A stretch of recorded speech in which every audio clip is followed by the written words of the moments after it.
Hello everyone. आज हम लोग अपने न्यू चैप्टर को स्टार्ट करेंगे, काइनेटिक थ्योरी ऑफ गैसेस। ठीक, किसको स्टार्ट करेंगे? Kinetic theory of kinetic theory of gases, gaseous. ठीक, काइनेटिक थ्योरी ऑफ गैसेस, जिसे हम क्या बोलते हैं, केटीजी के नाम से जानते हैं। ठीक, एक्चुअल में काइनेटिक थ्योरी ऑफ गैसेस और जो हम थर्मोडायनेमिक की बात करते हैं, वो दो चैप्टर हैं।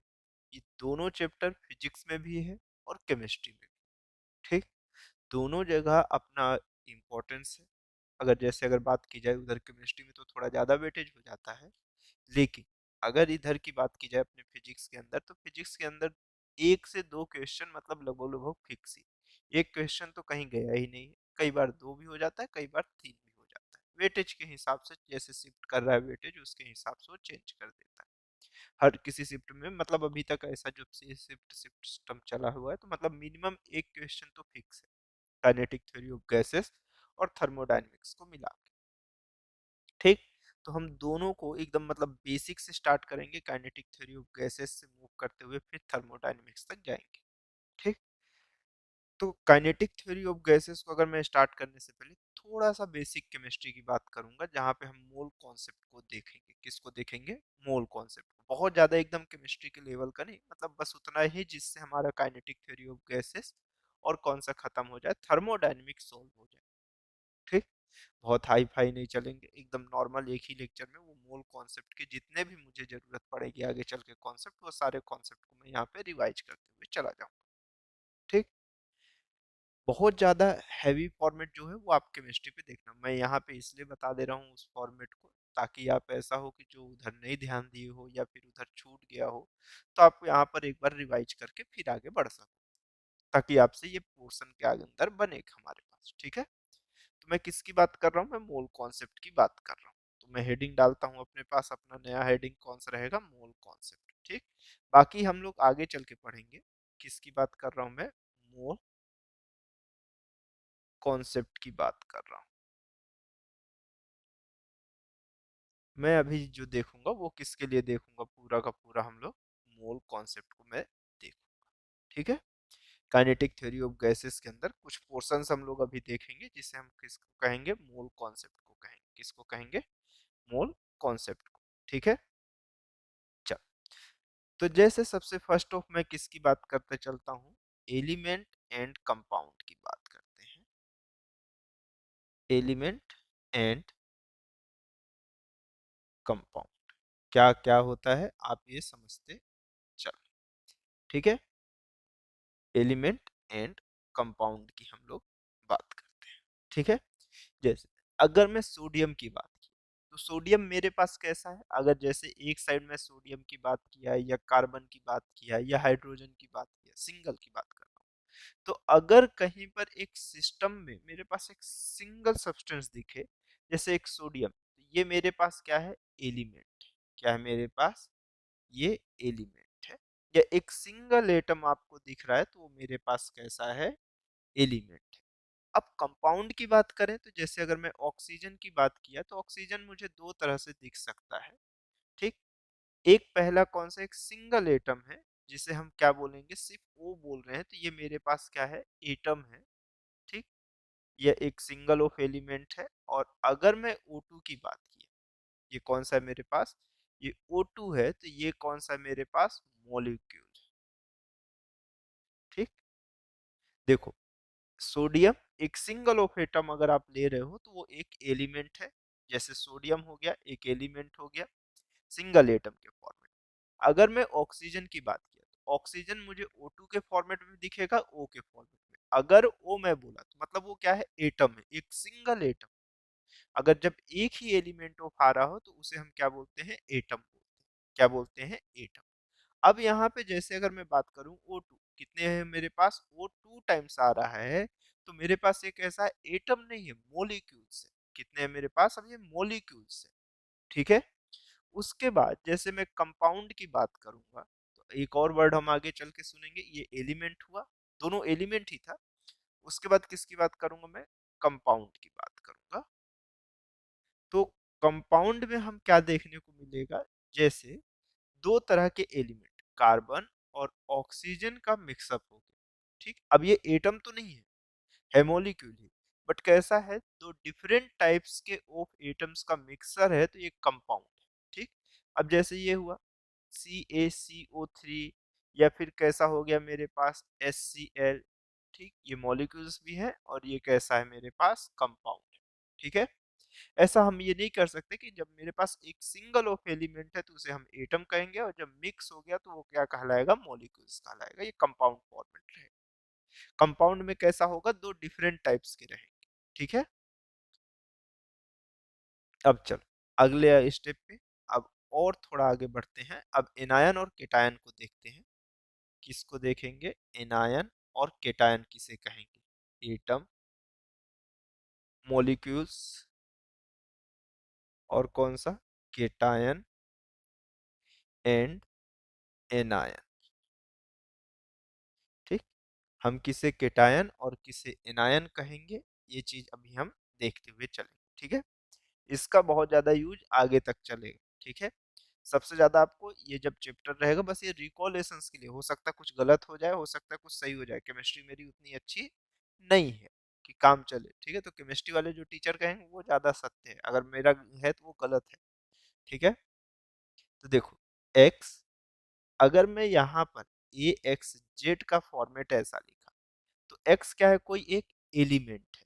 क्या है, एक एलिमेंट है जिसका z जो है ये क्या कहलाता है हमारे पास, एटॉमिक नंबर कहलाता है। क्या कहलाता है, एटॉमिक नंबर कहलाता है। z क्या है मेरे पास, एटॉमिक नंबर है। ये एटॉमिक नंबर मतलब ये नंबर ऑफ प्रोटॉन है। क्या है मेरे पास, नंबर ऑफ प्रोटॉन है। ये क्या है, जेड मतलब एटॉमिक नंबर मतलब नंबर ऑफ प्रोटॉन। ठीक, अब इसके बाद इसे हम क्या बोलते हैं, एटॉमिक मास नंबर। ये एटॉमिक नंबर था, और ये कौन सा है मेरे पास, एटॉमिक मास नंबर। ठीक, एटॉमिक मास नंबर। ठीक, जो कि कैसा होता है हमारे पास एक्चुअल में, नंबर ऑफ प्रोटॉन और प्लस नंबर ऑफ न्यूट्रॉन का क्या होता है मेरे पास, समेसन होता है। ठीक, तो किसी भी एटम में एक्चुअल में, अब मन ये लोगों का आता है कि एटॉमिक मास नंबर तो हम ए से रिप्रेजेंट किए, जो कि नंबर ऑफ प्रोटॉन है और न्यूट्रॉन है। जेड एटॉमिक नंबर है, जो कि नंबर ऑफ प्रोटॉन को दिखा रहा है। तो इलेक्ट्रॉन का क्या काम, एक्चुअल में किसी भी एटम में, किसी भी एटम में मेरे पास होता क्या क्या है, न्यूट्रॉन होता है, प्रोटॉन होता है, और इलेक्ट्रॉन होता है। ये तीन चीज होता है। एक्चुअल में मास ऑफ जो इलेक्ट्रॉन होता है, मास ऑफ इलेक्ट्रॉन जो होगा, वो एक्चुअल में बहुत कम होता है मास ऑफ न्यूट्रॉन और किसके, प्रोटॉन के मास के कंपेयर में बहुत कम होता है, जिसके कारण हम किसी भी एटम के जब मास की बात कर रहे होते हैं तो वहां पे इलेक्ट्रॉन के मास को लगभग लगभग नेग्लेक्ट कर देते हैं। इसलिए हम ये लिखते हैं कि एटम का जो मास होता है, या एटॉमिक मास नंबर जिसे आप कह रहे हो, या एटम का जिसे आप मास कहोगे, तो मास ऑफ एटम में हमेशा आप क्या लिखते हो, मास ऑफ एटम में, इसलिए आप हमेशा क्या लिखते हो, मास ऑफ न्यूट्रॉन प्लस क्या लिखते हो, प्रोटॉन को कंसीडर करते हो। एक्चुअल में जहां पे अगर आप बात करो मास ऑफ इलेक्ट्रॉन, तो एक सिंगल इलेक्ट्रॉन का मास कितना होता है, आप लिखोगे कि 9.1 इंटू 10 की पावर ऑफ -31 kg, और वहीं पर प्रोटॉन का मास कितना होता है, 1.6 इंटू 10 की पावर ऑफ -27 kg, जहां पे बहुत ज्यादा डिफरेंस होता है, लगभग लगभग 1800 टाइम्स इलेक्ट्रॉन का मास प्रोटॉन के मास के कंपेयर में कैसा होता है, कम होता है, जिसके कारण हम जब एटॉमिक मास नंबर की बात करते हैं, मास ऑफ एटम की जब बात कर रहे होते हैं, तो वहां पे इलेक्ट्रॉन के मास को कभी भी कंसीडर नहीं करते। ठीक है, चलो अब जैसे अगर कभी भी मैं एक सिंपल सा ऐसा कोई, जैसे सोडियम की ही बात करते चलते हैं, तो सोडियम का एटॉमिक मास नंबर कितना होता है मेरे पास? एटॉमिक नंबर जो होता है वो 11 होता है, और एटॉमिक मास नंबर कितना होता है? 23 होता है। ठीक है, तो अगर कुछ इस तरह से कभी मुझे सोडियम दिखा, तो इसका मतलब ये क्या है कि ये इलेक्ट्रिकली न्यूट्रल है। हमेशा कोई भी एटम अगर मेरे पास वो कहीं पर भी नॉर्मल जब मिलता है, तो कैसा मिलता है? इलेक्ट्रिकली न्यूट्रल मिलता है। न्यूट्रल मतलब उसमें जितने नंबर ऑफ पॉजिटिव चार्ज हैं उतने ही नंबर ऑफ निगेटिव चार्ज हैं। न्यूट्रॉन का चार्ज कैसा होता है मेरे पास? न्यूट्रॉन का चार्ज आप जानते हो कि न्यूट्रॉन का जो चार्ज होता है वो कैसा होता है मेरे पास? न्यूट्रल होता है। कैसा होता है मेरे पास? न्यूट्रल होता है। प्रोटॉन का जो चार्ज होता है वो कैसा होता है? आपको दिखता है कि ये पॉजिटिव होता है। और इलेक्ट्रॉन का जो चार्ज आपको दिखता है वो कैसा दिखता है मेरे पास? निगेटिव होता है। तो जब भी कोई एलिमेंट अगर हमें मिल रहा है नॉर्मल नेचुरल कंडीशन पे, तो उस पे नंबर ऑफ प्रोटॉन और नंबर ऑफ इलेक्ट्रॉन्स का जो अमाउंट होता है वो हमेशा इक्वल होता है, जिसके कारण उसका बिहेवियर हमेशा इलेक्ट्रिकली कैसा होता है? न्यूट्रल होता है। ठीक, न्यूट्रॉन पे कोई चार्ज ही नहीं होता। बट जैसे अगर मैं ये कहा कि मेरे पास कभी जैसे एक सोडियम, ठीक, सोडियम से गलती से अगर एक निगेटिव चार्ज निकल, एक निगेटिव चार्ज, अगर सोडियम के सरफेस से जितना नंबर ऑफ पॉजिटिव था उतना ही निगेटिव था, तो पहले न्यूट्रल था, तो एक निगेटिव अगर निकल गया तो सोडियम के ऊपर एक प्लस का चार्ज आएगा। अगर मैं इस एटम की बात किया, सोडियम एक सिंगल ऑफ सब्सटेंस है, मेरे पास एलिमेंट है, तो ये सोडियम एटम ही तो है। तो देखो अगर आप यहाँ पर देखो तो इस पे अगर आप देखो, कभी भी किसी भी एलिमेंट या एटम से, सॉरी किसी भी एटम से मेरे पास हमेशा इलेक्ट्रॉन जाता है। ठीक है, इलेक्ट्रॉन जाता है, या इलेक्ट्रॉन को क्या करता है? रिसीव करता है। या तो इलेक्ट्रॉन डोनर या इलेक्ट्रॉन रिसीवर होता है। जहां पे अगर ये Na प्लस की बात करो, तो यहाँ पे भी अभी नंबर ऑफ प्रोटॉन की वैल्यू कितना है मेरे पास, ये बताओ। नंबर ऑफ प्रोटॉन अभी भी कितना है? 11 है। तो देखो यहाँ पर भी जब इलेक्ट्रिकली न्यूट्रल था, तो ये मेरे पास क्या चीज है? प्रोटॉन का नंबर है, ये 11 है। जितना अगर इलेक्ट्रिकली न्यूट्रल है तो जितना प्रोटॉन है उतना ही इलेक्ट्रॉन है। और ये क्या है मेरे पास? ये मेरे पास कैसा? न्यूट्रॉन प्लस ऑफ प्रोटॉन का समेसन है, जो कि 23 है। जहां से न्यूट्रॉन का अमाउंट 23 माइनस 11 आ गया, मतलब 2, और 2 माइनस 1 कितना हो गया? 12 हो गया। तो अगर यहाँ पर देखो तो नंबर ऑफ प्रोटॉन जो है वो मेरे पास 11 है, नंबर ऑफ न्यूट्रॉन भी नहीं जा रहा होगा, तो अभी भी नंबर ऑफ न्यूट्रॉन कितना हो जाएगा मेरे पास? यहाँ पे 12 हो जाएगा। बट नंबर ऑफ इलेक्ट्रॉन्स कितना होगा? अगर एक इलेक्ट्रॉन चला गया है, तो नंबर ऑफ इलेक्ट्रॉन्स जो होगा वो जितना पहले था 11, एक प्रोटॉन से कैसा होगा? अगर यहाँ पे Na प्लस आ गया, तो अगर एक इलेक्ट्रॉन चला गया होगा तो पहले 11 इलेक्ट्रॉन थे, तो अब कितना हो गया होगा? 10 हो गया होगा। ठीक, तो नंबर ऑफ इलेक्ट्रॉन्स कितने हो गए मेरे पास? 10 हो गए। तो अगर किसी में इलेक्ट्रॉन दे देने के कारण अगर पॉजिटिव चार्ज आ गया है, तो हम इसे इसका क्या बोलते हैं? केटायन बोलते हैं। क्या बोलते हैं? केटायन। ठीक, उसी के बाद अगर मैं इसी में सेकेंड फॉर्मेट में, जैसे कैल्शियम के लिए देख लेते हैं, सॉरी कैल्शियम या क्लोरीन, Cl के लिए देख लेते हैं। Cl में अगर गलती से एक इलेक्ट्रॉन ऐड हो गया और जो सब्सटेंस बना वो Cl माइनस, ठीक, जो एक नया एलिमेंट प्रोड्यूस हुआ वो Cl माइनस हुआ। तो अब अगर इस पे देखो तो नॉर्मल कंडीशन पे आपके अंदर क्या होता है इसमें, कि ये मेरे पास कितना है? 35 17 Cl, अब ये माइनस के अंदर। तो देखो इस पे अभी जो कंडीशन पे है, नंबर ऑफ इलेक्ट्रॉन चेंज हुआ है। क्या हुआ है? नंबर ऑफ इलेक्ट्रॉन चेंज हुआ है, प्रोटॉन और न्यूट्रॉन थोड़ी चेंज हुआ है। इस पे अभी भी प्रोटॉन की जो वैल्यू है वो कितनी है मेरे पास? देखो 17। न्यूट्रॉन की वैल्यू अगर देखोगे तो ये कितना है? 18। बट इलेक्ट्रॉन की वैल्यू प्रोटॉन की वैल्यू से एक ज्यादा हो जाएगी। पिछले में एक कम हुई थी तो केटायन था, अब एक इंक्रीज हो गया है, तो ये क्या हो जाएगा मेरे पास? एनायन हो जाएगा। क्या हो जाएगा मेरे पास? ये एनायन। तो मतलब अगर कोई इलेक्ट्रॉन को डोनेट कर देता है तो वो केटायन होगा, और जो इलेक्ट्रॉन को रिसीव कर लेगा वो कौन हो जाएगा? एनायन हो जाएगा। क्या हो जाएगा? एनायन हो जाएगा। ठीक है, चलो, यहाँ तक बराबर समझ में आया? देखो और थोड़ा सा मैं पीछे चल के बता देता हूँ। आप ये समझो, ये तो आपको आता ही है इससे, ठीक है। कंपाउंड मतलब कैसा, दो तरह के एलिमेंट जब मिलेंगे तो वो कंपाउंड होगा। अगर मान के चलो एलिमेंट पे एक ही है, जैसे ओ बस है तो, या फिर Na है, तो वो क्या होगा, एटम होगा। और अगर O2 हो गया, H2 हो गया, इस तरह का फॉर्मेट हुआ तो वो क्या हो जाएगा, मॉलिक्यूल हो जाएगा। ठीक है, यहाँ तक सब सही चल रहा है। देख लेना, मेरी केमिस्ट्री वैसे ही भगवान भरोसे चलती है, ठीक है। चल, फिर आगे चलते हैं, एटॉमिक मास यूनिट देखते हैं। चल, तो फिर आगे देखते हैं हम लोग कौन सा अपना एटॉमिक मास यूनिट की बात करते हैं। किसकी बात कर रहे हैं हम लोग, एटॉमिक मास यूनिट की बात करेंगे, ठीक है।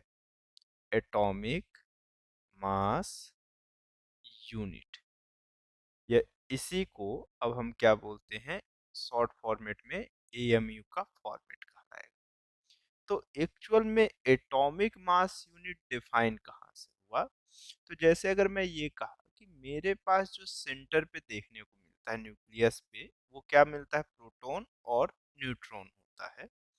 यहाँ पे एक फिक्स ऑफ ऑर्बिट में इलेक्ट्रॉन मूव करते हैं, है ना। इस तरह से भी हमने पीछे देख चुका है। और ऐसा देखा कि इलेक्ट्रॉन का जो अमाउंट है वो कैसा होता है, मेरे पास इलेक्ट्रॉन का जो मास होता है वो प्रोटॉन के मास के कंपेयर में कैसा होता है, बहुत कम होता है। ऐसा कुछ होता है जहां पर हम प्रोटॉन और सिर्फ न्यूट्रॉन के मास को कंसीडर करते हैं, ठीक है। तो अब वन एटॉमिक मास यूनिट कैसा होगा, एक प्रोटॉन हुआ एक न्यूट्रॉन हुआ, दोनों में प्रोटॉन का मास, मास ऑफ प्रोटॉन हल्का सा कम होता है मास ऑफ न्यूट्रॉन के कंपेयर में, लेकिन बहुत नेग्लेक्टेबल नहीं होता, यहाँ कंसिडरेबल होता है। तो जैसे अगर मैं ये कहूँ कि इस न्यूक्लियस, ठीक, तो इसके सेंटर पे जैसे अगर प्रोटॉन और न्यूट्रॉन को मिला के एक एवरेज मास निकलेगा।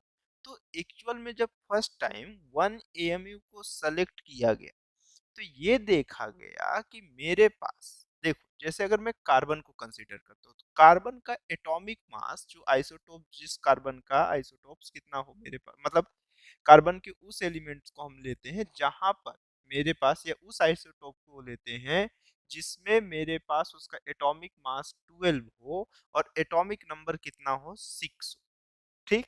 तो जब हम लोग उसका 12 और 6 को लेते तो उसमें कुछ प्रोटॉन का मास, कुछ न्यूट्रॉन का मास, कुछ आया।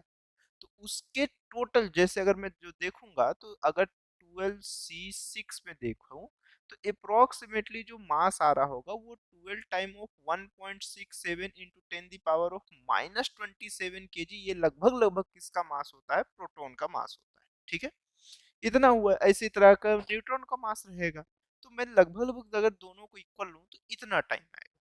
तो एक्चुअल में जो मेरे पास मास निकल के आए, ठीक, तो जो 1 mu की वैल्यू होती है वो एक्चुअल में 1/12 पोर्शन होता है। कितना पोर्शन होता है, 1/12 पोर्शन ऑफ किसका होता है, मास ऑफ, जो टोटल मास किस आइसोटोप्स का, उस आइसोटोप वाले कार्बन के उस आइसोटोप्स को लेंगे, मास ऑफ एन एटम जिसकी वैल्यूएशन मेरे पास किसका, जिसका एटॉमिक नंबर 12 हो, सॉरी एटॉमिक मास 12 हो और एटॉमिक नंबर कितना हो मेरे पास, 6, हम उसे लेंगे तो उस वैल्यू को हम 1 mu के इक्वल कहते हैं, ठीक है।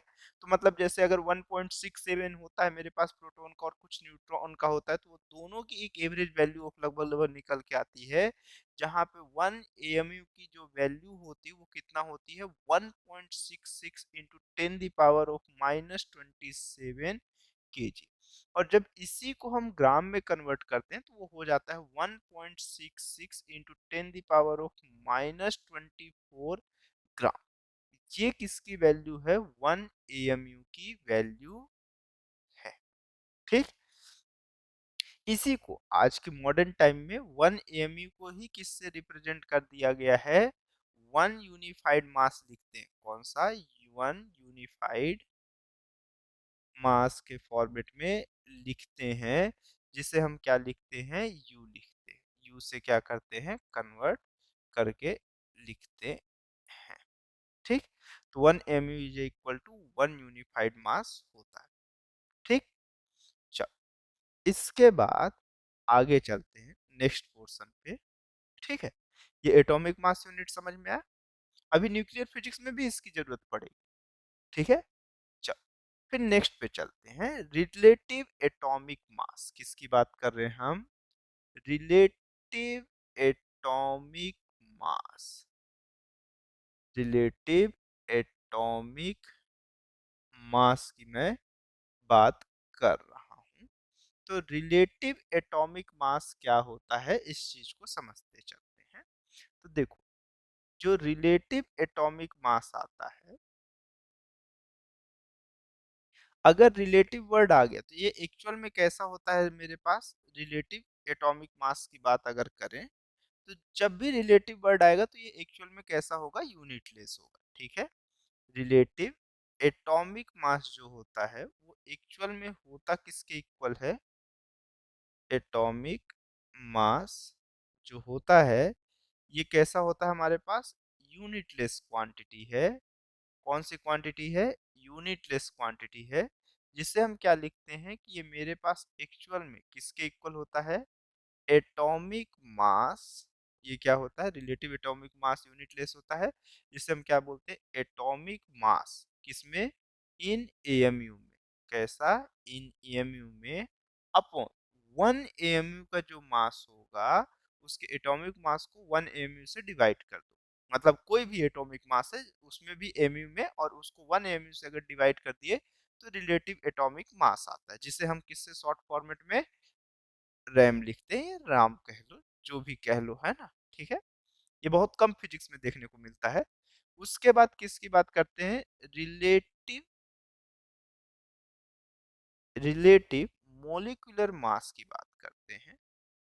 रिलेटिव मोलिकुलर मास की बात करते चलते हम, जिसे हम किससे कहते हैं? आर एम एम से रिप्रेजेंट करते हैं शॉर्टेस्ट फॉर्म में। फिर रिलेटिव वर्ड आया, फिर से यूनिटलेस हो जाएगा। ठीक है, तो ये कौन सा है मेरे पास? आर एम एम। ये कौन सी क्वांटिटी है? यूनिटलेस क्वांटिटी है।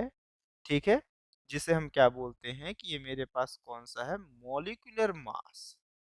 कौन सा मेरे पास? Molecular mass. किस में लेना है? एएमयू में लेना है। किस में कंसीडर करना है? एएमयू में, अपॉन 1 एएमयू का जो रेशियो आता है उसे हम रिलेटिव मॉलिक्यूलर मास कहते हैं। ठीक है, अब देखो, अब कुछ एग्जांपल देखते हैं सिंपल सिंपल सा, फिर उसके बाद आगे बढ़ते चलते हैं। ठीक है, चलो, जैसे एक एग्जांपल मैं लेता हूँ, जस्ट नॉर्मल सा ही, बहुत सारे रहेंगे। अब जैसे अगर मेरे पास ये पूछा कि एटॉमिक मास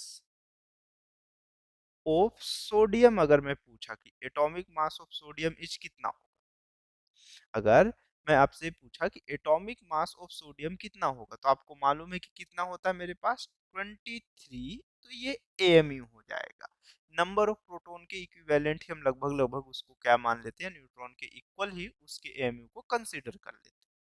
ठीक है, अगर जैसे ये कहा जाए कि मेरे पास एटॉमिक मास जो होता है, कौन सा होता है? जो एटॉमिक मास होता है उसी को अप्रोक्सीमेटली 1 एएमयू के इक्वल एज्यूम कर लिए, क्योंकि अब देखो, अब यहीं से मैं आपको पीछे लेके चलता हूँ। ठीक है, देखो, जैसे 1 एएमयू इज इक्वल टू कितना हुआ था? 1/12 मास ऑफ एन, किसका? 12C6 का। इसमें प्रोटॉन ही कितना है? 12। और उसी या प्रोटॉन और न्यूट्रॉन का अमाउंट मैं मतलब लगभग लगभग मैं इक्वल मान ले रहा हूँ, मतलब ऐसा एज्यूम कर ले रहा हूँ कि प्रोटॉन का मास और न्यूट्रॉन का मास इक्वल।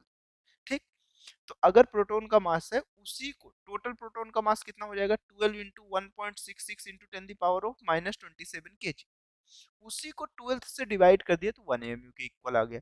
तो एक्चुअल में 1 एएमयू एक प्रोटॉन या न्यूट्रॉन के मास के इक्वल होता है, ये आप मान सकते हो। ठीक है, अप्रोक्सीमेटली, 100% नहीं, लेकिन हम अपनी कैलकुलेशन में उसको इसी तरह से यूज करेंगे। ठीक है, तो अगर ये हुआ तो देखो, एटॉमिक मास ऑफ सोडियम कितना है? एक्चुअल में एटॉमिक मास ऑफ सोडियम 23 है, तो मैं उसे 23 एमयू लिख लिया। तो रिलेटिव एटॉमिक मास कितना हो जाएगा मेरे पास? यहाँ से relative atomic mass, relative atomic mass of sodium कितना हो जाएगा मेरे पास? यही से हम देखेंगे 23 mu को 1 mu से डिवाइड कर दोगे तो सिर्फ चुपचाप कितना आ जाएगा, 23 आ जाएगा। ठीक। उसी के बाद दूसरे स्टेप में अगर मैं बात करूं कि ये मेरे पास कौन सा है, मोलिकुलर मोलिकुलर मास ओ, CO इच कितना होता है। देखो, कार्बन के लिए 12 और इसके लिए कितना हो गया, 16। ऑक्सीजन का 16, कार्बन का, को इसको क्या बोलते हो, कार्बन मोनोऑक्साइड बोलते हो, ऐसा कुछ शायद कुछ कहते हैं केमिस्ट्री में। सी हुआ और ओ हुआ, कार्बन के लिए 12, ऑक्सीजन के लिए 16। दोनों का मिलके इसमें टोटल 12 एटॉमिक मास होता है और इसमें कितना होता है, मेरे पास 16 होता है। दोनों मिलके कितना हो जाएगा, 23 AMU के इक्वल होगा। उसी तरह से रिलेटिव एटॉमिक मेरे पास की जगह पे मोलिकुलर मास की बात करेंगे। किसकी बात करेंगे, relative molecular mass. Relative molecular mass, atomic मतलब सिंगल, मोलिकुलर मतलब किसी के साथ मिलके बन रहा है, कंपाउंड फॉर्मेट में, तो कंपाउंड ही तो है ये। ठीक। अगले स्टेप में कितना हो जाएगा, 28। उसके बाद तीसरे में किसकी बात करेंगे, एटॉमिक मास ऑफ ऑक्सीजन। कितना होगा बोलो, बोलो कितना हो जाएगा, 16 AMU हो जाएगा। ठीक। उसी के बाद फिर इसके लिए कहोगे कि ये मेरे पास कौन सा है, रिलेटिव एटॉमिक मास। अब एटम के लिए बात कर रहे हैं, atomic mass of oxygen. Oxygen का कितना हो जाएगा, 16 हो जाएगा। ठीक। अब मोलिक्यूल मास ऑफ O2 कितना हो जाएगा, अगर मैं मोलिक्यूल की बात कर रहा हूं मतलब सिंगल एलिमेंट नहीं आएगा, अब दो आएंगे molecules. Molecule mass of O2 etch कितना हो जाएगा मेरे पास, 32 AMU हो जाएगा। ठीक। उसके बाद नेक्स्ट हेडिंग डालते हैं हम लोग किसके लिए, यहां तक हो गया। एवोगैड्रो नंबर की बात कर रहा हूँ, एवोगैड्रो की लॉ की बात नहीं कर रहा हूँ मैं, सिर्फ अभी एवोगैड्रो नंबर की बात कर रहे हैं। बार बार इसको देखेंगे, अभी एक बार और देखेंगे जब केटीजी हम लोग प्रॉपर देख रहे होंगे। ठीक है। अभी किसकी बात कर रहे हैं, एवोगैड्रो या एवोगैड्रो नंबर की बात कर रहे हैं। ये जस्ट एक नंबर है। अगर देखो, अगर आपसे मैं कभी बोला कि एक मॉलिक्यूल या एक एटम को आप कभी देख पाओगे क्या, नहीं देख पाओगे, उनके बहुत ज्यादा छोटे अमाउंट होते हैं। जब मतलब एक्चुअल में अब क्या हुआ कि इसी चीज को एवोगैड्रो को थोड़ा सा और ज्यादा मतलब कैसा है, वो ये देखा कि 12 ग्राम, कौन सा, 12 ग्राम वो कार्बन के उस आइसोटोप में 12C6 आइसोटोप्स पे जितने मेरे पास कैसे हैं नंबर्स ऑफ मॉलिक्यूल्स या एटम प्रेजेंट हैं, अभी एटम ही प्रेजेंट होगा कार्बन के लिए, तो मतलब कितना है, 12 ग्राम, कौन सा, 12 ग्राम ऑफ कार्बन के उस आइसोटोप्स में जिसकी वैल्यू कितना है, 12C6, उस आइसोटोप्स पे जितने ऑफ मेरे पास एटम प्रेजेंट है उसे हम क्या बोल रहे हैं, वन एवोगेड्रो बोलते हैं या एवोगेड्रो नंबर बोलते हैं। एवोगेड्रो नंबर जस्ट एक कॉन्स्टेंट, अगर मैं बोला कि एक एवोगेड्रो नंबर है तो मतलब आप ये समझोगे कि वो कितना है मेरे पास। अगर मैं कभी भी एवोगेड्रो नंबर आपको बोल दिया कि मेरे पास मेरे एक एवोगेड्रो नंबर के इक्विवेलेंट मेरे पास कोई ऑब्जेक्ट है, एक्चुअल में बहुत बड़ा ऑब्जेक्ट है, ये पूरे दुनिया में आप सारे आदमियों को मिला लो ना, इंडिया बस की बात नहीं कर रहा हूँ, पूरे दुनिया की मिला लो, तब भी ये अमाउंट कैसा रहेगा, बहुत बड़ा रहेगा, ये नंबर बहुत लार्ज है। ठीक है। तो ये कितना होता है, 6.022 इंटू 10 द पावर ऑफ कितना होता है, 23 होता है। अगर मैं बोला मेरे पास एक एवोगैड्रो एटम है, मतलब कितना है, 6.02 इंटू 10 द पावर ऑफ 23, तो 12 ग्राम, 12 ग्राम ऑफ कार्बन के उस आइसोटोप्स पे जिसकी वैल्यू 12C6 है, उसमें कितने ऑफ एटम्स होते हैं मेरे पास, 6.0 इंटू 10 द पावर ऑफ 23। ठीक। तो अब अगर मैं ये कहा कि number of atom, number of atom exactly, exactly present, exactly present in 12 gram, in 12 gram simple of 12C6, तो इतना होगा। अगर यही 24 ग्राम हो गया तो कितना हो जाएगा मेरे पास, कितने नंबर ऑफ एटम, इसका 2 टाइम हो जाएगा। ठीक है। अब एवोगेड्रो नंबर को एक्चुअल में हम रिप्रेजेंट किससे करते हैं, तो ये चीज मैं अभी आपको लिखते चलता हूं कि मेरे पास एवोगेड्रो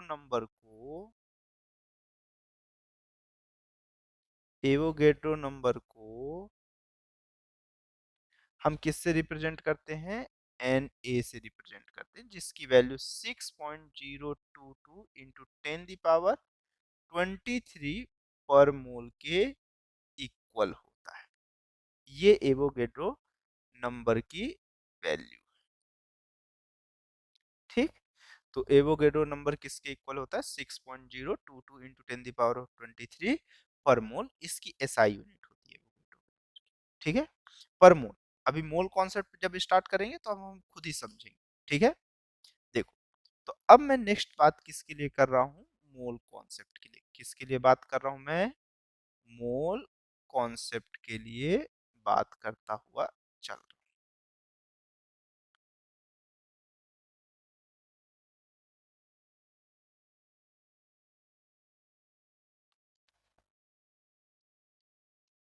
ठीक। तो मोल कॉन्सेप्ट के 3 टाइप देखेंगे हम। पहले किसके फॉर्मेट में देखेंगे, इन टर्मो इन टर्म्स ऑफ नंबर पे पहला। दूसरा किसके टर्म्स पे देखेंगे, इन टर्म्स ऑफ मास के फॉर्मेट में। और लास्ट स्टेप जो देखेंगे वो किसके फॉर्मेट में देखेंगे, इन टर्म्स ऑफ वॉल्यूम के फॉर्मेट। तीन तरह से हम देखेंगे मोल कॉन्सेप्ट को, तीन तरह से देखेंगे, in terms of number, in terms of mass और in terms of volume. Volume वाला पोर्शन कंप्लीटली हम कहाँ पे देखेंगे, केटीजी के अंदर देखेंगे। अभी सिर्फ दो तरह का देखेंगे, इन टर्म्स ऑफ नंबर पे और इन टर्म्स ऑफ मास पे। ठीक। चल, देखना आगे स्टार्ट करें। चल, अब इसके बाद सबसे इंटरेस्टिंग फैक्टर पे हम चलते हैं। ठीक है। अब यहाँ से थोड़ा ज्यादा ध्यान देना। अभी तक तो बेसिक बेसिक था, अब इंटरेस्ट जगना चाहिए आपका। ठीक है। जैसे सबसे फर्स्ट अब मैं किसकी बात कर रहा हूं, मैं मोल कॉन्सेप्ट, किसकी बात कर रहा हूं मैं, mole concept in terms of, किसके टर्म्स पे, इन टर्म्स ऑफ नंबर। ठीक। और यही दो हमारे पास सबसे इंपॉर्टेंट चीज है, mole concept in terms of number और इन टर्म्स ऑफ मास। ये दोनों चीज हमारे पास जितनी बढ़िया हमसे बनेगी उतना ही बढ़िया हमारा मॉडर्न फिजिक्स का चैप्टर होगा और उतना ही बढ़िया हमारा केटीजी और थर्मोडायनेमिक्स होगा। एक्चुअल में केटीजी थर्मोडायनेमिक्स नहीं, फिजिक्स बहुत ज्यादा स्ट्रांग हो जाएगा, बेसिक केमिस्ट्री जितना भी इंटर करेगा वो सब हमें क्लियर रहेगा। ठीक है। देखो, एक्चुअल में कुछ अच्छा हो या ना हो, एक चीज जरूर अच्छी हो जाएगी, और वो क्या है, कौन सी, न्यूक्लियर फिजिक्स, केटीजी और थर्मोडायनेमिक्स। मतलब टोटल मिला के ये जो कॉन्सेप्ट आज हम पढ़ रहे हैं, ये टोटल 3 जगह पे आपको देखने को सबसे ज्यादा मिलेगा। ठीक है। Mole concept in terms of number. ठीक। देखो, मतलब जस्ट यूज किया गया मोल का, ये कैसा, फिजिक्स का एक फंडामेंटल क्वांटिटी। कौन सा क्वांटिटी है, मोल जो है हमारे पास वो कौन सी क्वांटिटी है, फंडामेंटल फिजिकल क्वांटिटी का ये कौन सा फंडामेंटल क्वांटिटी, ना कि डिराइव्ड क्वांटिटी है ना। 7 फंडामेंटल क्वांटिटीज है तो उसपे एक ये भी है, मोल है। ठीक है। देखो, एक मोल में एक्चुअल में, मतलब अगर मैं बोला कि मेरे पास एक मोल कुछ है, मतलब मैं ये कह रहा हूं कि मेरे पास वो एक मोल मतलब कितनी एंटिटीज है, एवोगेड्रो नंबर के इक्विवेलेंट ही रहता है। 6.022 इंटू 10 की पावर 23 एंटिटीज को ही हम क्या बोलते हैं, एक मोल के इक्विवेलेंट कहते हैं। ठीक है। अब यहाँ पे एंटिटीज में कुछ भी हो सकता है, तो हम ये लिखेंगे कि एंटिटीज मीन्स,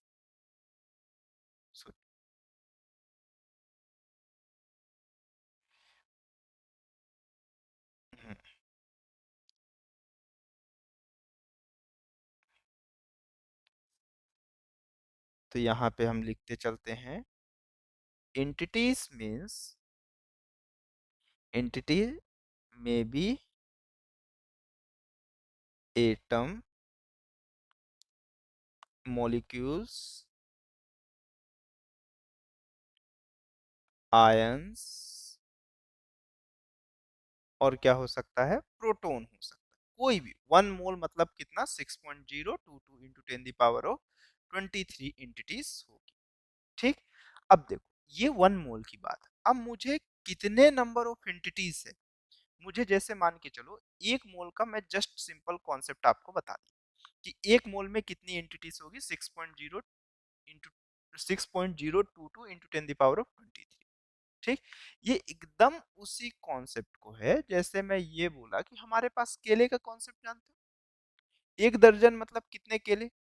मैं ये बोला कि मेरे पास 1 दर्जन मतलब कितने केले, कितने केले, 12 बनानास रहते हैं। ठीक है। तो अगर मेरे पास अब क्या फाइंड करना है, 1 दर्जन में मतलब 1 ऑफ दर्जन में मेरे पास कितने बनाना अगर हुआ, मतलब मैं कभी बोला कि 1 दर्जन इज इक्वल टू मेरे पास कितने बनाना हो गए, मेरे पास 12 बनाना। अगर मैं कभी आपको जस्ट एग्जांपल बता रहा हूँ कि अगर कभी मैं आपसे ये पूछा कि मेरे पास 1 दर्जन में कितने बनाना हुए, तो आप डायरेक्टली बता देते हो कि 12 बनाना। अब मैं अगर आपसे कभी ये पूछा कि मेरे पास कितने बनाना है, मान के चलो मैं ये बोल दिया कि मेरे पास 36 बनाना है, कितने बनाना है, जो भी स्पेलिंग हो, है ना। अगर मैं जस्ट एक एग्जांपल देख रहा हूँ, इफ वी है 36 बनाना, ऐसा रहा, तो then find the value of, then how many dozen, how many dozen of banana. Just ऐसा एक मैं सिंपल से एग्जांपल। तो आप कैसे बताओगे कि मैं क्या करूंगा, सर जितने बनाना है 36 बनाना को मैं सिंपल सा क्या करूंगा, 12 से डिवाइड कर दूंगा। ठीक। तो ये जो मेरे पास आएगा, ठीक, तो ये किसके इक्वल हो जाएगा, 1 बनाना मतलब कितने दर्जन के इक्वल हो जाएगा, 3 दर्जन के इक्वल हो जाएगा। कैसा हो जाएगा, मेरे पास 3 दर्जन के इक्वल हो जाएगा। आप समझो, अगर मैं आपसे इसी तरह से, जस्ट इसी तरह से एकदम सेम टू सेम, अगर मैं कभी आपसे ये पूछा कि नंबर ऑफ मोल मतलब क्या होता है, नंबर ऑफ मोल आप कैसे फाइंड करोगे, तो आप क्या लिखोगे कि गिवन एंटिटीज, जितने नंबर ऑफ एलिमेंट्स गिवन हैं उन्हें आप कंसीडर करोगे। गिवन नंबर ऑफ एंटिटीज में आप सिर्फ और सिर्फ क्या करोगे, एवोगेड्रो नंबर को डिवाइड कर दोगे, तो आपको क्या मिलेगा, नंबर ऑफ मोल मिल जाएगा। क्या मिल जाएगा, नंबर ऑफ मोल। और आपको मालूम है कि 1 मोल में कितनी एंटिटीज होती है, 6.022 इंटू 10⁻23, या इसी को एवोगेड्रो नंबर के इक्वल कहते हैं। सिंपल सा, 1 मोल मतलब 1 एवोगेड्रो, मतलब अगर एवोगेड्रो नंबर है तो वो 6.022 इंटू 10⁻23 दिखा रहा है, और वही 1 मोल के इक्वल है, वही 1 मोल के इक्वल है। तो अगर मैं तुमसे कभी ये पूछा कि मेरे पास कुछ एलिमेंट है, तो उस पे मैं सिर्फ एवोगेड्रो नंबर को से डिवाइड कर दूंगा, तो मुझे नंबर ऑफ मोल्स मिल जाएंगे। यही मेरे पास एक इंपॉर्टेंट पोर्शन है। अभी ध्यान देना, क्योंकि इसी से मास धीरे धीरे कन्वर्ट होगा। यहीं से आप एसआई यूनिट कहते हो कि मेरे पास एवोगेड्रो के लिए जो एसआई यूनिट लिखते हो वो पर मोल कैसे लिखे।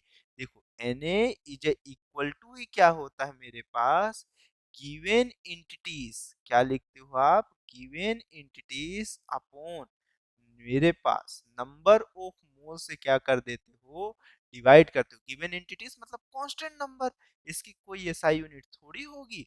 तो Na की जो एसआई यूनिट होती है वही पर मोल हो जाती है। इस तरह से हम डिसाइड करते हैं। ठीक।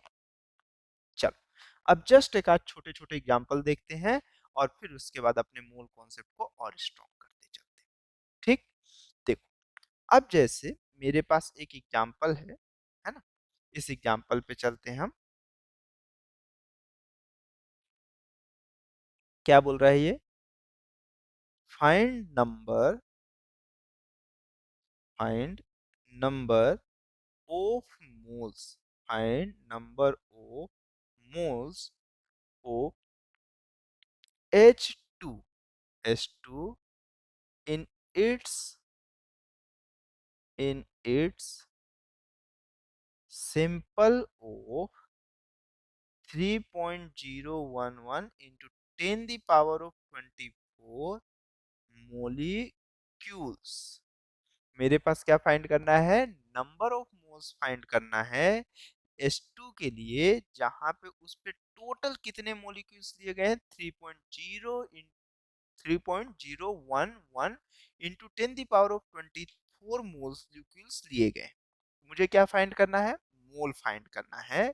तो मुझे अगर नंबर ऑफ मोल्स फाइंड करना है तो नंबर ऑफ मोल्स के लिए मैं क्या करूंगा, जो गिवन एंटिटीज हैं उससे मैं डायरेक्टली क्या करूंगा, एवोगैड्रो नंबर से क्या कर दूंगा, डिवाइड कर दूंगा।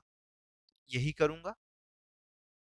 ठीक, सो 23 होता है ना, ये अभी उधर दूसरे साइड में वो चला रहा था ना, डुअल नेचर चल रहा था, तो एकदम वही कॉन्सेप्ट है यार। बार बार कहीं कुछ गलत तो नहीं लिखा था ना?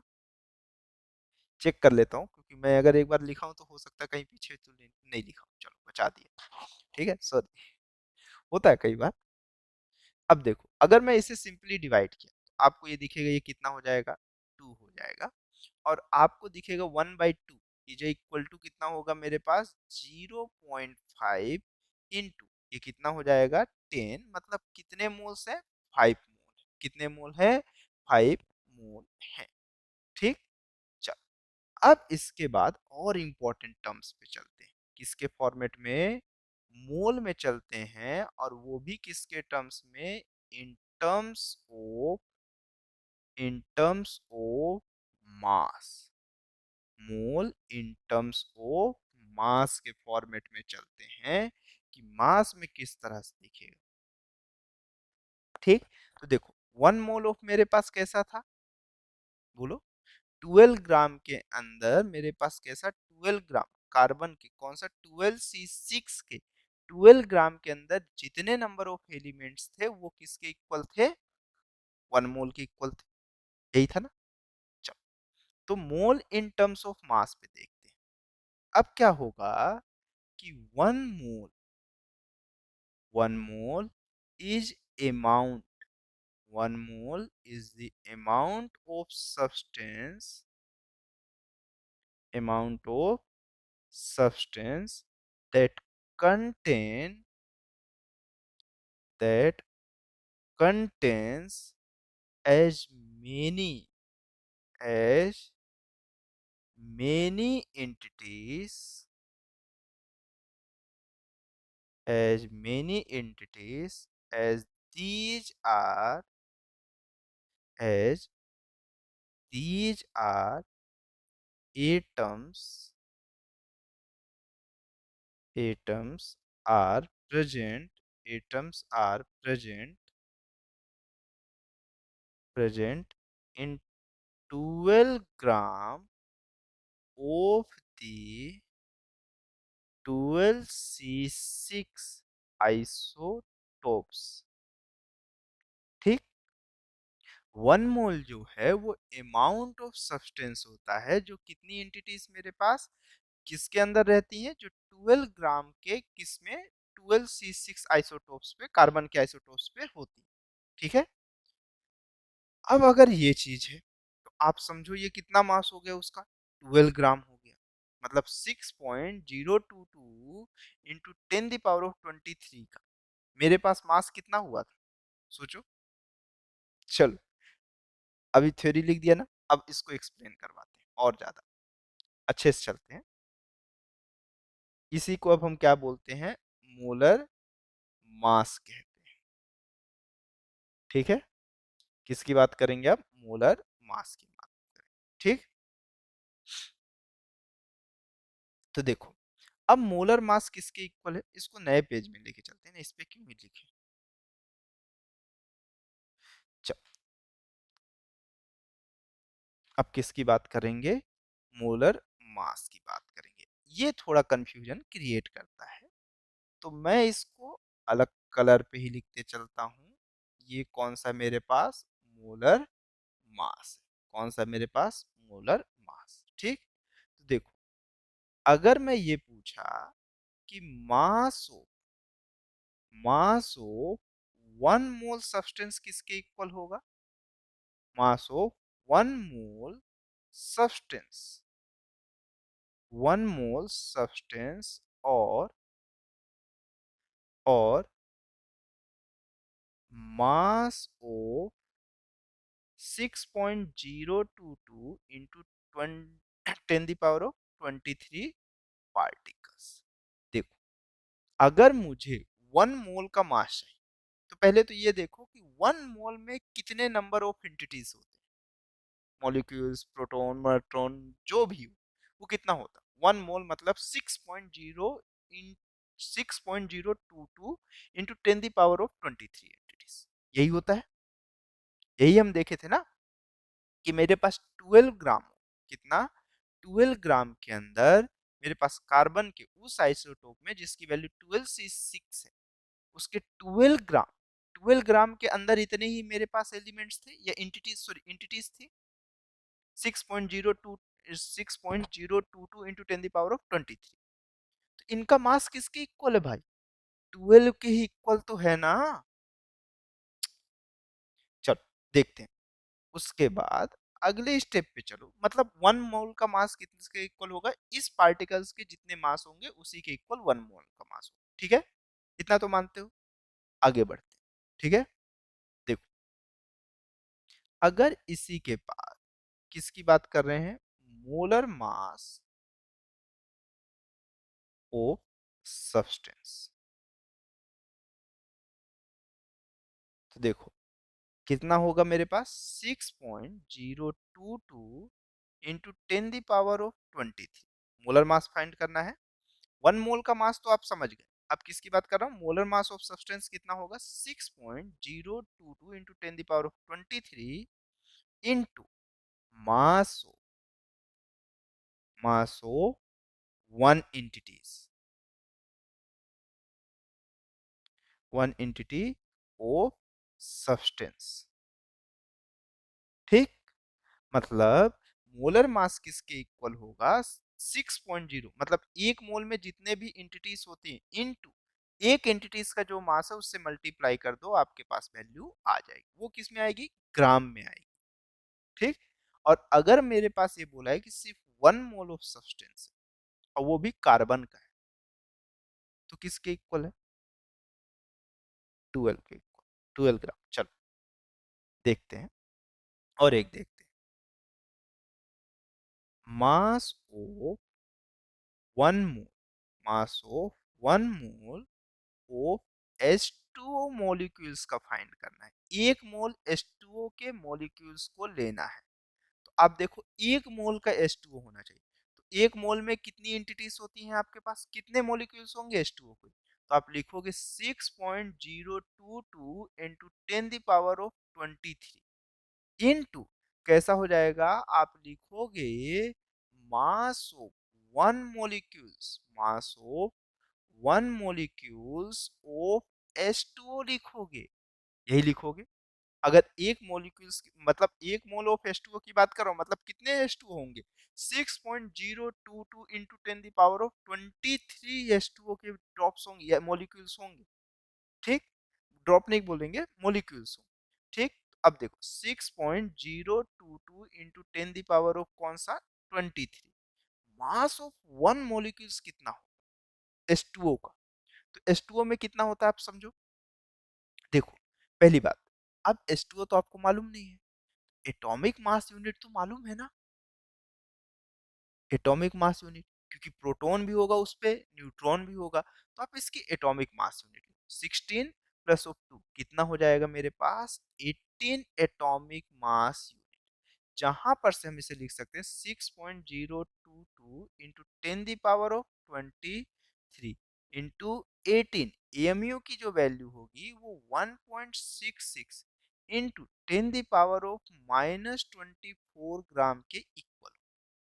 आप देखो, जब इस टर्म को इससे मल्टीप्लाई करो तो आपको कुछ देखने को मिलेगा, जो कि वैल्यू लगभग लगभग किसके इक्वल आनी चाहिए, 1 के अप्रोक्सीमेटली आना चाहिए। 1 या फिर कुछ आएगा, 1 पॉइंट समथिंग के आसपास आएगा। तो जब आप इसे मल्टीप्लाई करोगे तो आप किसके आसपास आ जाओगे, आप ये 18G के इक्वल हो जाएगा। तभी तो आप देखो ना, 12C6 में कितना, मेरे पास 1 मोल ऑफ 12C6 लेने पे उसका मास कितना आ रहा था, 12 ग्राम। देखो 6.022 करते इनटू 12, उसमें मेरे पास प्रोटॉन और न्यूट्रॉन था, उसका एटॉमिक मास नंबर कितना था, 12। 12 करते, अब 12 के बाद इसको मल्टीप्लाई करते तो वो कितना ग्राम था, 12 ग्राम था। तो यहाँ पर H2O में कितना आ गया मेरे पास, मतलब 18 ग्राम। तो एक चीज आप थोड़ा थोड़ा समझने की कोशिश करना कि मेरे पास 1 AMU और एवोगेड्रो नंबर को अगर आप मल्टीप्लाई करते हो तो वो अप्रोक्सीमेटली 1 के आसपास चला जाएगा। तो जो मेरे पास उसका एटॉमिक मास नंबर रहेगा, ठीक है, जितना उसमें न्यूट्रॉन और प्रोटॉन रहेंगे उसको बस आप जी से मल्टीप्लाई कर दो, जी से बस मल्टीप्लाई कर दो, बस हो गया, उतना ही करना रहेगा। ठीक है, चलो अभी ट्रिक देते हैं, आगे चलते हैं ना। पता चला नहीं तो एग्जाम में भी यही कर दिए, और केमिस्ट्री के पेपर में प्लीज केमिस्ट्री वाले टीचर को अपने फॉलो करना, हाथ जोड़ के वो विनम्र निवेदन है ना। पता चला मैं जो बता दिया वही सही नहीं है भाई, मुझे भरोसा नहीं रहता अपनी केमिस्ट्री पे। ठीक है, पूरे जब मैं जेई मेंस की प्रिपरेशन में था तब की कंडीशन पे मेरा सबसे बेकार सब्जेक्ट यही था, केमिस्ट्री था।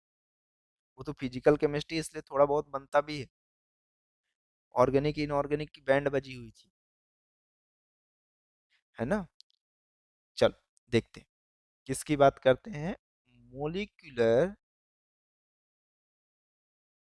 Molecular mass of CO2 is कितना होगा, मोलिकुलर मास बोलो इसका, मोलिकुलर मास की बात कर रहा हूँ CO2 की। तो देखो इसके लिए कितना लिखोगे आप, बोलो। ऑक्सीजन के लिए 16, 16 और 16 दो है ऑक्सीजन, तो कितना हो गया 32, और 32 और कितना हुआ 12, 32 और 12 कितना हो गया 44 AMU, और ये मॉलिक्यूल हुआ। अब इसका मोलर मास बता दो, बस कुछ नहीं करना है भाई, आपको मालूम है कि 1 मोल इनटू 1 AMU का मल्टीप्लीकेशन अप्रोक्सीमेटली 1 के इक्वल होगा। तो जब हम कैलकुलेशन करेंगे तो इसका मोलर मास ऑफ Cu2 जब लिखने की बारी आएगी, ये चुपचाप हम कितना लिख देंगे 44। कई लोग ग्राम लिखते हैं, कई लोग जी बस लिख देते हैं, वो उनकी मर्जी। ठीक है, तो मेरे पास ये कितना हो जाएगा 44 हो जाएगा। सिमिलर और अच्छे से चलते हैं हम लोग, किसके लिए मैं बात कर रहा हूं, एटॉमिक मास ऑफ सोडियम की अगर बात किया, Na की बात कर लेते हैं, बोलो इच कितना होता है, लगभग लगभग 23 AMU। एटॉमिक ही है, मोलिक्यूल मत लिखना, एक सिंगल लिख दिए तो मतलब एटम ही आना है। ठीक है, अब अगर इसी तरह से मोलर मास ऑफ, मेरे पास किसके लिए बात कर लिया मैं, सोडियम के लिए बात कर लिया, तो सोडियम के लिए भी कितना होगा मेरे पास, ये 23, कितना हो जाएगा मेरे पास 23 ग्राम हो जाएगा। ठीक है, उसके बाद नेक्स्ट स्टेप में देखो, अब अगले में चलते हैं। ठीक है, अब अगर मुझे यहां से नंबर ऑफ मोलिक्यूल्स फाइंड करना हो या number of moles of substance find करना हो तो कैसे फाइंड करेंगे, number of moles of substance, number of moles of substance कैसे फाइंड करेंगे देखते हैं। ठीक, इसे हम लिख सकते हैं कि given mass of substance, given mass of substance, number of moles कितने हैं, अगर मुझे कभी नंबर ऑफ मोल्स फाइंड करने के लिए रहा मास से, तो गिवन मास ऑफ सब्सटेंस आप देखो, ठीक, उसको क्या करो, उसके मोलर मास से क्या कर दो, मेरे पास डिवाइड कर दो, मोलर मास वो सब्सटेंस, ठीक। अब मोलर मास का जो एसआई यूनिट होता है वो होता कितना है, मैं तो ये बताना ही भूल गया। मोलर मास ऑफ सब्सटेंस कितना होना है, बोलो। चलो ग्राम पर मोल लिखते हैं। देखो, देखो अगर मुझे किसी में कितने मोल्स है, तो जितने गिवन मास ऑफ सब्सटेंस, जैसे मुझे गिवन कर दिया कि 24, कितना है 24 ग्राम, ठीक है। 24 ग्राम मेरे पास क्या कर दिया है, मुझे कार्बन दे दिया है कि अगर मान के चलो गिवन मास ऑफ सब्सटेंस कितना है 12 ग्राम, तो उसमें से मोलर मास ऑफ सब्सटेंस, तो कार्बन का मोलर मास कितना होता है, एक मोल के लिए मतलब कितना होता है मेरे पास 12 होता है। तो 24/2 करोगे तो उस पे एक्चुअल में कितने मोल्स आ जाएंगे, 2 मोल्स आ जाएंगे। ये कितना होता है मोलर मास ऑफ सब्सटेंस, ग्राम पर मोल होता है, ठीक। इसी तरह से एटॉमिक के लिए रहा तो एटॉमिक से आप डिवाइड कर दोगे, तो कैसा, अगर मेरे पास ये फाइंड करने के लिए रहा number of moles of atomic substance, of atomic substance की अगर बात करें तो कैसे हम करेंगे, तो हम इसे लिख सकते हैं कि mass of substance, mass of substance और किस में रहेगा, जी पे, ठीक है। Number of moles of atomic substance की बात कर रहे हैं, वही चीज है, बस यहाँ पर कैसा number of moles of substance का था और यहाँ पे एटॉमिक सब्सटेंस का था, तो हम क्या लिखेंगे इसके, ग्राम एटॉमिक मास से क्या कर देंगे, डिवाइड कर देंगे ओ सब्सटेंस में, डिवाइड कर देंगे, ठीक। या नंबर ऑफ मॉलिक्यूल्स सब्सटेंस की बात आएगी तो उसी तरह से यहाँ पे मॉलिक्यूल्स भी यूज कर सकते हो, अगर मॉलिक्यूल्स रहा तो क्या यूज करोगे, मॉलिक्यूल्स को भी यूज कर सकते हो। ऐसे यहाँ पर भी एटॉमिक की जगह पे आप क्या रिप्लेस कर दोगे, मॉलिक्यूल्स को रिप्लेस कर दो, ठीक है। चलो उसके बाद आगे चलते हैं। तो मोल्स अगर मैं यहाँ से देखा, एक जस्ट इंपॉर्टेंट पोर्शन है, अब दो इंपॉर्टेंट पोर्शन हमारा खत्म हो गया, बस इतना ही हमें चाहिए था, अब इसी को हम लोग देखते चलेंगे, ठीक है। Unit of, unit of molar mass की वैल्यू जो आएगी वो कितनी आ जाएगी मेरे पास, यूनिट ऑफ मोलर मास कितना आ जाएगा मेरे पास, ग्राम पर मोल आ जाएगा। यूनिट ऑफ मोलर मास कितना है, ग्राम पर मोल, ठीक। उसके बाद अगले स्टेप में क्या है मेरे पास, mole is the SI unit of amount of substance, mole is the SI unit of amount of substance, amount of substance, ठीक। चलो आगे स्टार्ट करें। अब छोटे छोटे कुछ क्वेश्चंस करेंगे और वहीं पर से हम इसको समझेंगे, फिर चैप्टर हमारा, चैप्टर क्या, चैप्टर तो अभी स्टार्ट भी नहीं हुआ है, ठीक है। मतलब मोल कॉन्सेप्ट लगभग लगभग खत्म हो जाएगा, जितना मुझे जरूरत है उतना मैं खत्म कर दिया हूँ, ठीक है। बहुत ज्यादा खत्म भी नहीं करूंगा, मतलब बहुत ज्यादा मैं मान के चलो आइडियल गैस इक्वेशन इक्वेशन की तरफ जाऊंगा, बस नॉर्मल अपने पर जितने जरूरत है उतने तक में मैं इसको एंड कर दूँ, ठीक है। चल चल, जैसे एक क्वेश्चन मेरे पास है जस्ट, इस क्वेश्चन की बात करते हैं हम लोग, कैसा है मेरे पास,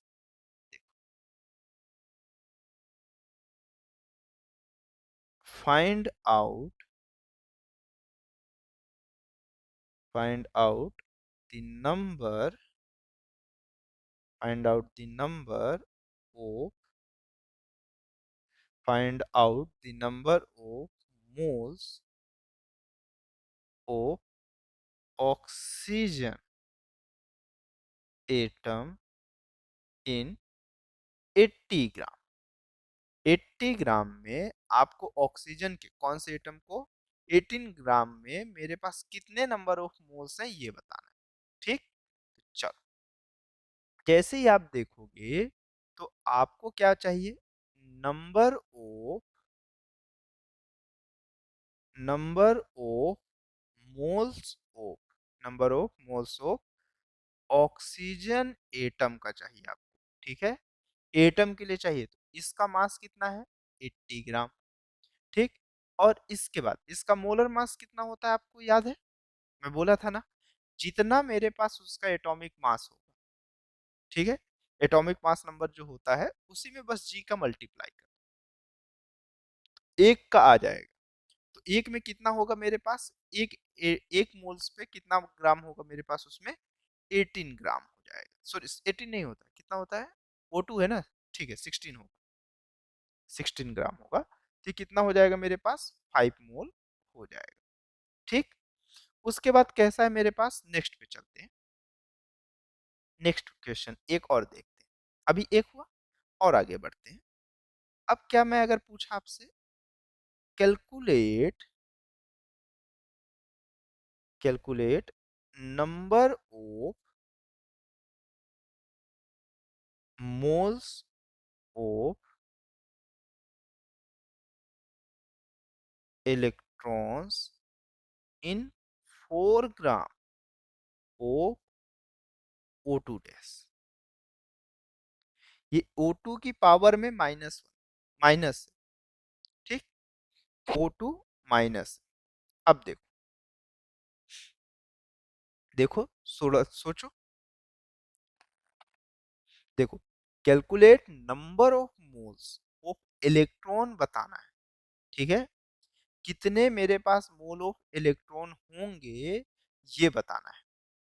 ठीक, और किसमें, O2 माइनस पे। तो देखो, अब जैसे मैं इस पे सॉल्यूशन स्टार्ट किया, तो आपको सबसे पहले क्या मालूम है कि नंबर ऑफ मोल्स अगर मुझे फाइंड करना है, किसके लिए, O2 के लिए, O2 माइनस लिखा हुआ है, तो जिसमें से मेरे पास इसमें कितना मास है, इसका 4 ग्राम गिवन है, मैं इसको 16 ग्राम से डिवाइड किया ग्राम पर मोल से, तो यहाँ पर मुझे जो देखने को मिला वो 0.25 मोल था। कितना मोल है, 0.25, यही है। तो अब मेरे पास उसमें इलेक्ट्रॉन का पूछा है, इलेक्ट्रॉन का पूछा है, ये 0.25 into 6.022 into 10 the power of अगर मैं 23 की, तो क्या आएगा मेरे पास, एलिमेंट आएंगे ना, किसके होंगे वो, O2 के, O के होंगे, एटम के होंगे। कितने मेरे पास, 0.25 into 6.022 into 10 the power of, मेरे पास ये कितने होंगे, इतने नंबर ऑफ एटम्स किसके होंगे मेरे पास, ऑक्सीजन के।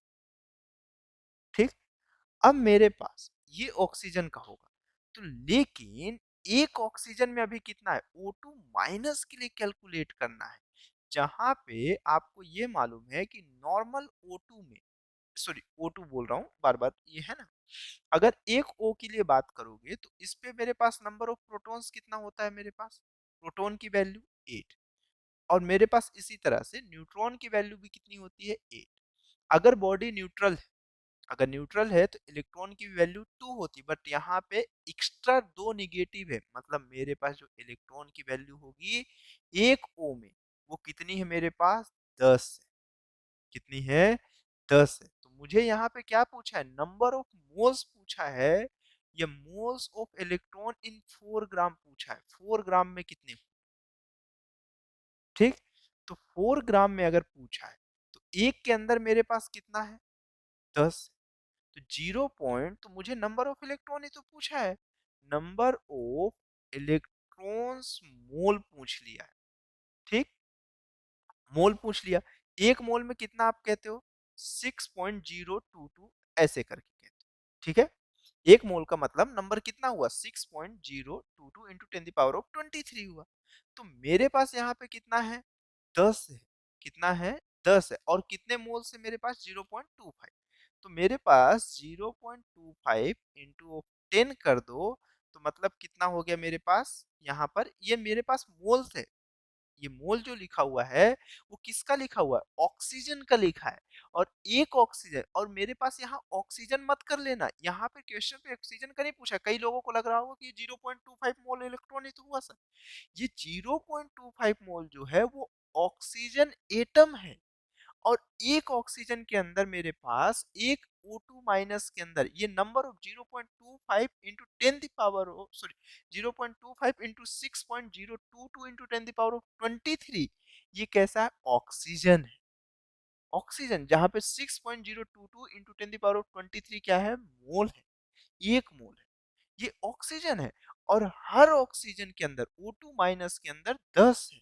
तो मेरे पास इलेक्ट्रॉन तो पूछा है, तो इसको 10 से मल्टीप्लाई कर दो तो आपके पास आ जाएगा, ये कितना हो जाएगा, 2.5 मोल्स ऑफ इलेक्ट्रॉन है।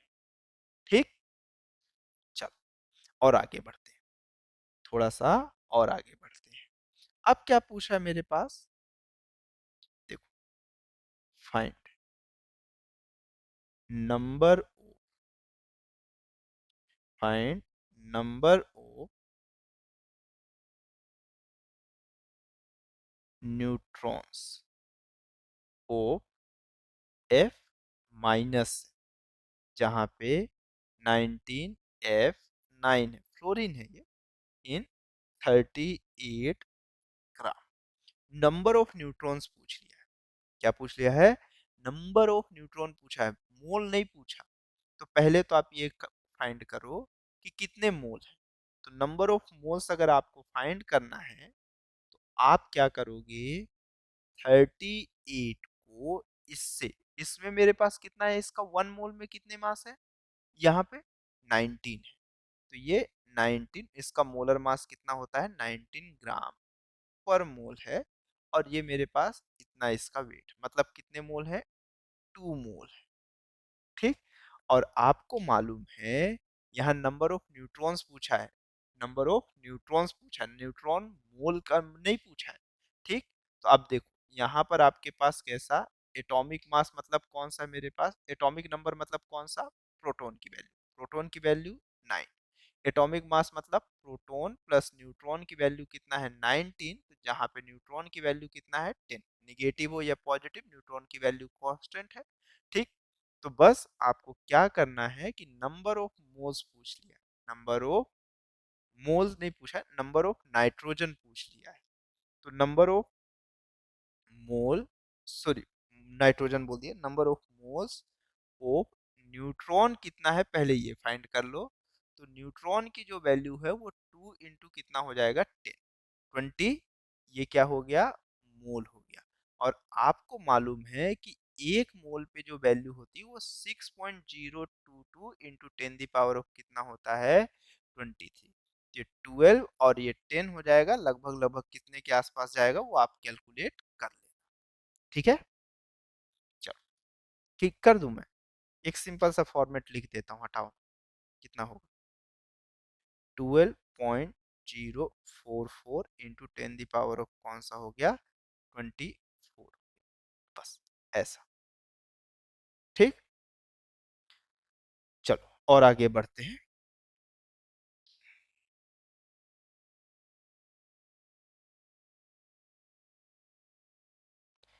एक और आगे, एक जस्ट छोटा सा आप फाइंड करके मुझे बता दो, कैसा पूछ रहा हूं मैं, फाइंड नंबर ऑफ,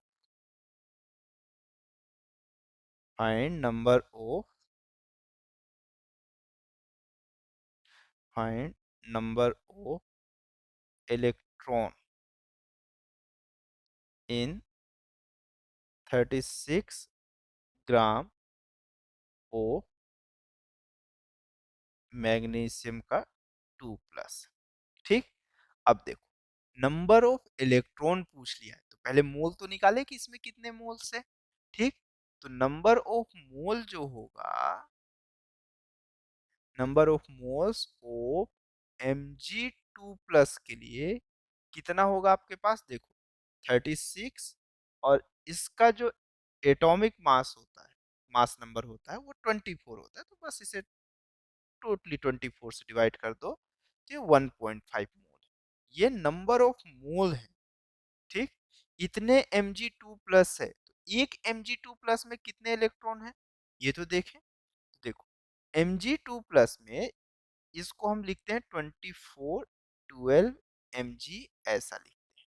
अगर मैं Mg में कैसा Mg2+ कर रहा हूं, मतलब मेरे पास दो इलेक्ट्रॉन क्या हो गए होंगे, लीव कर गए होंगे, जहां पे नंबर ऑफ न्यूट्रॉन की वैल्यू 12 है, प्रोटॉन की वैल्यू भी मेरे पास कितनी हो जाएगी, 12 हो जाएगी, बट इलेक्ट्रॉन इससे दो कम है, इसलिए 2+ आया, मतलब ये कितना हो गया मेरे पास, 10 हो गया। ठीक, तो अगले स्टेप पे ये मेरे पास कौन सा है, number of moles of E minus कितना है मेरे पास, 1.5 इंटू 10 है। एक Mg2+ की वैल्यू है, ये 1.5 मोल्स ऑफ Mg2+ है, तो एक Mg2+ में कितने इलेक्ट्रॉन, 10 इलेक्ट्रॉन। तो मेरे पास इतने नंबर ऑफ मोल्स इलेक्ट्रॉन हो गए, जिसकी वैल्यू मेरे पास 2.5 इंटू 10 है, और एक मोल पे कितने मेरे पास एलिमेंट या एंटिटीज होते हैं, 0.6.022 इंटू 10 द पावर ऑफ, इसे आप 22 और ये कितना लिखोगे, 23। ठीक, एक सिंपल सा फॉर्मेट है, इसको सिंप्लीफाई कर लो। ये 2.5 कब हो गया मेरे से, ये क्या चल रहा है, 1.5 into 10 into 6.022 into 10 the power of 23। ठीक है, चलो, और आगे कुछ देखना है कि हो गया, बोलो बोलो बोलो, क्या आप कहाँ से बोलोगे, सामने से थोड़ी बोलो। चलो, एक आध छोटे छोटे और करते हैं, ठीक है, चलो, थोड़ा हो जाने दो, क्या दिक्कत है, अभी तो टाइम है अपने पास। देखो, एक लास्ट है, ये अब लास्ट है, बस लास्ट पे ही पहुंच गए। कुछ इंपॉर्टेंट टर्म है मेरे पास, जिसको मैं लिखते चल दे रहा हूँ आपके पास, लिखते हुए चलते हैं हम लोग। ठीक, इंपॉर्टेंट, फर्स्ट कौन सा है, 1 ग्राम एटम अगर मैं लिख दिया हूं, तो मतलब कितना, 1 मोल ऑफ एटम लिखोगे, यही होगा। ठीक, अगर मैं ये लिखा कि 1 ग्राम मोलिक्यूल्स हो गया, तो ये कौन सा हुआ मेरे पास, 1 मोल ऑफ मोलिक्यूल्स हो गया। ठीक, अगर मैं ये बोला कि 1 ग्राम ऑफ आयंस हुआ, ठीक, तो 1 मोल ऑफ आयन, ठीक है, चलो, ठीक है, इसको इतने में ही रख देना, बाकी आप करो, बाकी आप सॉल्व करोगे, बाकी आप केमिस्ट्री पे देखते चलोगे, जैसे जैसे आप सॉल्व करोगे आपका दिमाग ओपन होते हुए चला जाएगा। ठीक है, इस वाले पार्ट को इतने में रखते हैं, नहीं तो बहुत लंबी वीडियो हो जाएगी। बाकी अब नेक्स्ट पार्ट से कंप्लीटली केटीजी देखेंगे, ठीक है, वो वॉल्यूम वाला पोर्शन उधर ही देखने को है। ठीक, चलो, ओके, थैंक्स फॉर वॉचिंग।